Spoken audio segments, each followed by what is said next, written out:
police. It is unsafe to be where you're at. A city bus evacuated. Heavily armed deputies deployed. Guys, seriously, the guy's got a gun right there, please. The big rollout for an armed and unconscious man seated inside the bus. As deputies responded to the scene, the bus driver evacuated the bus as well as disabled it. Our camera crew watched from a nearby restaurant as deputies took cover behind a pizza shop.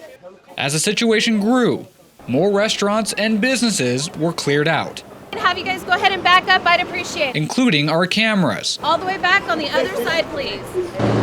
Minutes later, a tense standoff ensued, with the armed man unaware the bus was surrounded.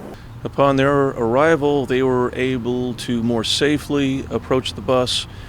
They made contact with the suspect. Crowds were asked to get out of the line of fire. Moments later, the suspect emerged, uninjured. Right now, he's facing various weapon charges. The specifics aren't in yet because they're still investigating. Just after 3:30 p.m., the situation was cleared.